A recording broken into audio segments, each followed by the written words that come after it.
Hello, friends, good morning. I am before you again with the same slide, the number 10th slide, which I lacked. I revise it again. मैं आपके सामने फिर एक बार हूँ 10th slide को लेके easy to grasp series of social science. Industrial revolution took place during 1760 AD to 1825 AD. We have talked about in the previous part of this easy to grasp series. Now I am going to continue it. अब मैं इसको आगे लेके चलता हूँ. रिनाइंसेस की बात हो रही थी. rebirth of the revival of the society, in other words, reawakening of the people with independent thinking and reasoning amongst the people, which impacted the ideals of the people across the globe. देखिए, ये जो society उस समय की जो थी पूरे world में थ्रू आउट द ग्लोब की बात हो रही है. उस समय किंगडम्स थे, जो पावरफुल लोग थे, जो रूलर्स थे, उनके जो एडवाइज़र्स जो होते थे, उनका पॉलिसी मेकिंग में बहुत ज़्यादा इंटरफेरेंस होता था. वो उन्हीं की बातें मानते थे और वैसे ही रूल्स इम्पैक्ट लेविट कर देते थे और उन्हीं का इम्पैक्ट सोसाइटी पे पड़ता था. बट जब लोगों ने खुद ने सोचना शुरू किया, कुछ थिंकर्स थे, स्कॉलर्स टाइप के लोग थे, उन्होंने थिंकिंग और रीजनिंग क्रॉस क्वेश्चनिंग करना शुरू की और लोगों से बातें करना शुरू की, तो उसमें से कुछ आइडियाज़ निकल के आए, है ना, और वो अक्रॉस द ग्लोब फैल गए. बातें कौन कौन सी आई? डेमोक्रेसी आई, इंडिपेंडेंस आई, नेशनलिज्म आया, फ्रैटर्निटी आई है, और बहुत सारी और चीज़ें, सोशलिज्म, है ना, सोशलिज्म जैसा जो थॉट था वो भी वहीं से आया है. तो और रिनाइंसेस आने से क्या हुआ? What is the impact of renaissance on the globe? The American and French revolution took place. ये वो था जब अमेरिका और फ्रेंच में रिवॉल्यूशन हुए and they became free. America से डेमोक्रेसी आई, फ्रेंच रिवॉल्यूशन से फ्रैटर्निटी आई और एक न्यू सिस्टम ऑफ गवर्नमेंट बन के आया जो पूरे ग्लोब पे स्प्रेड हो गया. अब ग्लोबल इम्पैक्ट्स ऑफ द रिनाइंसेस. रिनाइंसेस के ग्लोबल इम्पैक्ट्स क्या पड़े, क्या प्रभाव थे पुनर्जागरण के? सबसे पहला प्रभाव इंडस्ट्रियल रिवॉल्यूशन आया, इन्वेंशंस हुए, फैक्ट्री सिस्टम आया. देखिए, अब इसमें जो अमेरिकन एंड फ्रेंच रिवॉल्यूशन का जो रिजल्ट था, यूएसए में 4 जुलाई 1766 डेमोक्रेसी लेविड हुई. फ्रेंच में 14 जुलाई 1798 नेशनलिज्म आया. यूएसएसआर में 1917 में सोशलिज्म आया. ये जो रिनाइंसेस के जो रिजल्ट थे, जो आइडियाज़ थे, डेमोक्रेसी, नेशनलिज्म एंड सोशलिज्म, है ना. थिंकर कौन कौन थे? Plato, Aristotle, Max Muller, Abraham Lincoln, Mahatma Gandhi, Raja Ram Mohan Roy, Bhagat Singh, ये सारे थिंकर्स थे उस टाइम के. अब ग्लोबल इम्पैक्ट में क्या आया? कैपिटलिज्म आया. कैपिटलिज्म आया तो कैपिटलिज्म में इन्वेस्टर्स हो गए, उन्होंने फैक्ट्री सिस्टम डेवलप किया. मिडिल क्लास, इन दोनों के बीच का एक लिंक बनी वर्कर्स और कैपिटलिज्म के बीच में. और कैपिटलिज्म जो है, कैपिटलिस्टिक ने किसको यूज़ किया? मिडिल क्लास को यूज़ किया. किस लिए? ताकि वर्कर्स से वो काम करवा सके और काम करवा के ह्यूज प्रॉफिट वो कमा सके, है ना. रिनाइंसेस का एक और एक्सप्लोरेशन जो था, Vasco da Gama landed on the land of the India 1498 AD. So the rest people of the world और कॉन्टिनेंट्स और countries knew about the India and Columbus discovered the America 1492. ये रिनाइंसेस के impact थे, dawn of the new era of the global humanity.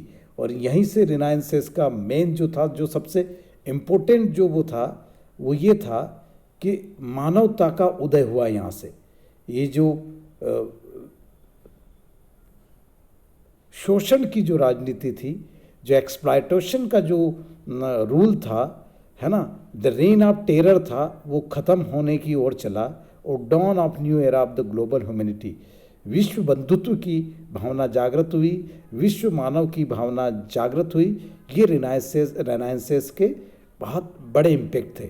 चलते हम 11th उस पर।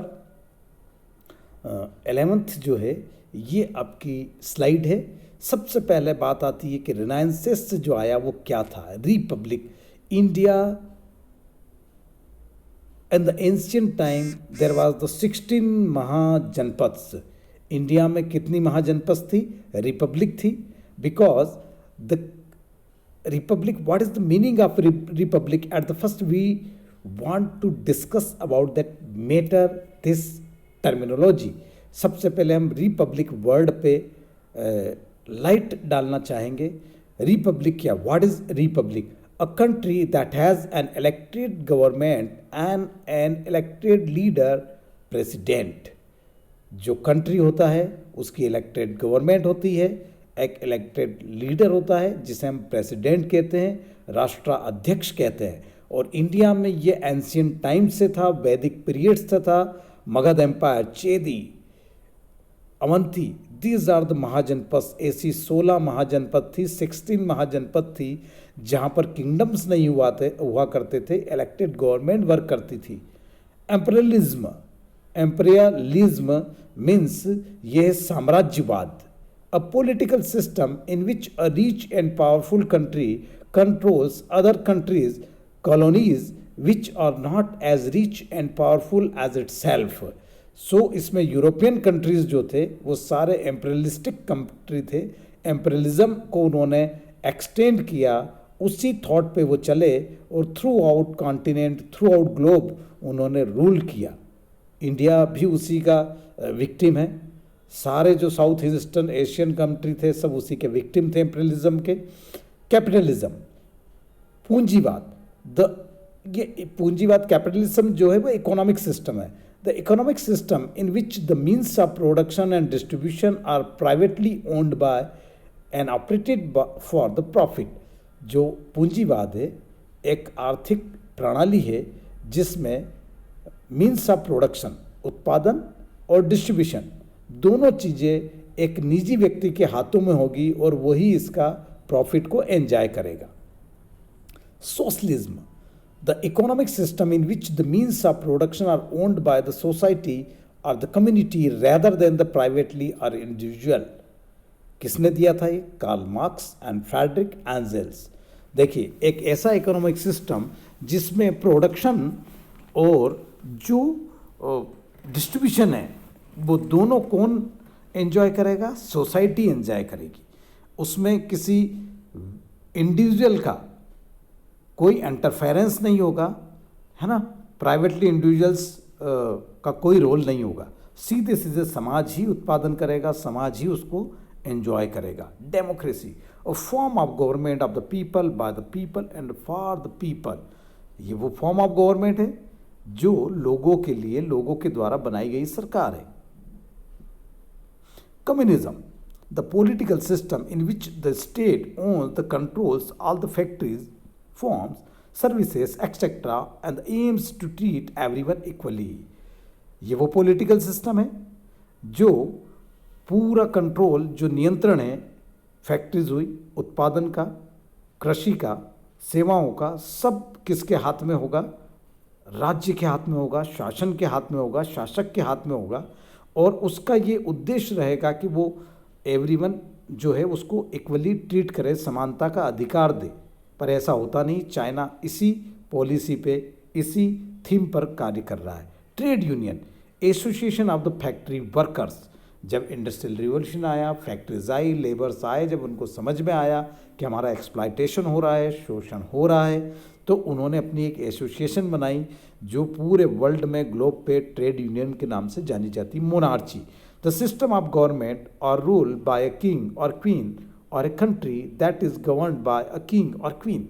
Monarchy वो है, ये सिस्टम का वो गवर्नमेंट है जो इंडिया में, पूरे वर्ल्ड में चला आ रहा है, जिसमें राजा या रानी होती है और उन्हीं के द्वारा पूरे देश पर शासन किया जाता है। उन्हीं के सक्सेसर बाद में क्या बनते हैं? राजा या रानी बनते हैं। अनार्ची, a situation in which the people do not obey rules and laws, a situation in which there is no government in a country. अनार्ची की वो सिचुएशन है जब लोग बाग कानून और व्यवस्था को धता बता देते हैं, उनको मानते नहीं हैं, और इस तरह की स्थिति तब बनती है जब कोई शासन या तो पूरे सक्षम नहीं होता है या किसी कंट्री में शासन व्यवस्था पूरी चरमरा जाती है, अनार्ची आ जाती है. Fascism, a fascist is someone who supports और प्रमोट्स फासिज्म. फासिस्ट किसको कहा गया? जो फासिज्म को सपोर्ट करता है. A system of government led by a dictator who typically rules by the forcefully and often violently suppressing opposition and criticisms, controlling all the industries and commerce and promoting nationalism and often racism. देखिए, fascist a system of government, ये भी system of government है जहाँ पे dictator, तानाशाह, जो typically rule करता है, शासन करता है फोर्सफुली, पूरी ताकत के साथ, पूरी हिंसा के साथ. अपोजिशन अगर कोई विरोध में खड़ा होता है तो उसको सप्रेस कर देता है, उसको ख़त्म कर देता है. क्रिटिसिज्म कोई करता है, कोई निंदा करता है, आलोचना करता है तो उसको ख़त्म कर देता है. सारा कंट्रोल, चाहे वो उत्पादन का हो, उद्योग पर हो, वाणिज्य पर हो या एग्रीकल्चर पर हो, पूरा का पूरा कंट्रोल किसका होता है? फासिस्ट पावर का होता है. ठीक है, ये कहाँ था fascist? France.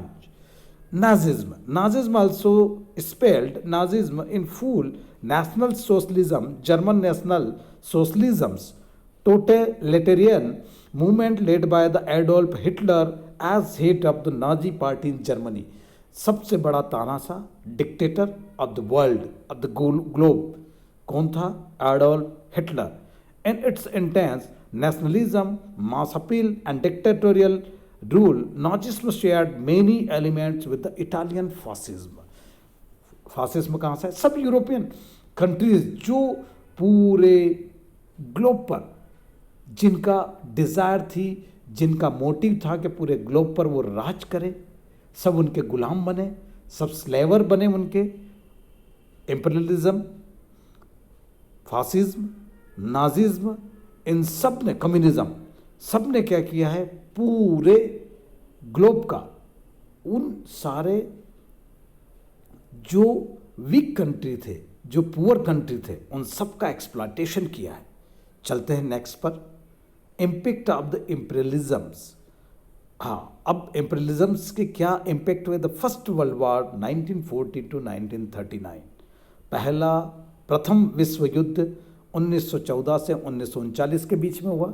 Impact of fascist and Nazism, ये जो थॉट्स आए, ये जो थीम थी, है ना, जो रूल की, जो एडमिनिस्ट्रेशन की, जो गवर्नमेंट की जो थीम थी, उससे क्या इम्पैक्ट आया? पहला जो इम्पैक्ट ऑफ इम्पीरियलिज्म था, फर्स्ट वर्ल्ड वार आया, प्रथम विश्व युद्ध 1940 to 1939.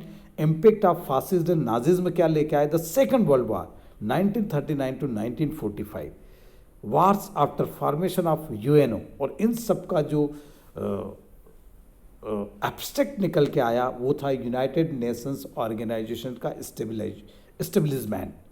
Emergence of the super power, disputes on the borders, wars after formation of UNO.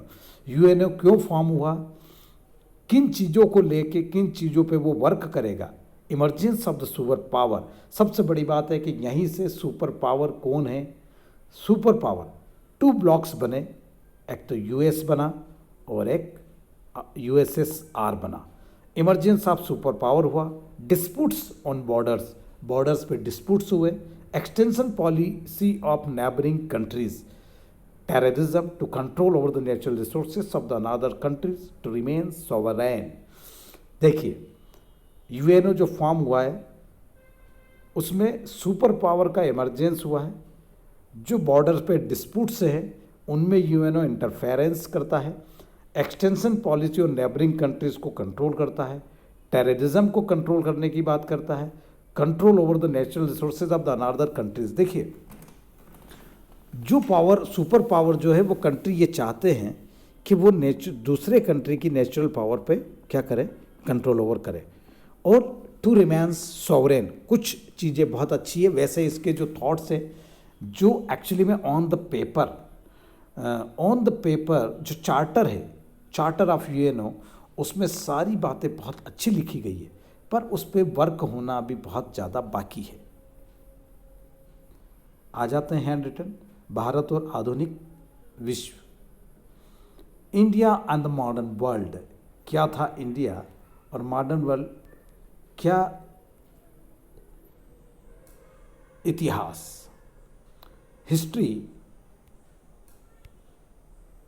क्या बताता है। चलिए इसको मैं यहीं कंप्लीट करता हूँ, है ना, और आगे मैं मिलता हूँ नेक्स्ट पार्ट में, इसी लेसन के नेक्स्ट पार्ट में। Thank you very much.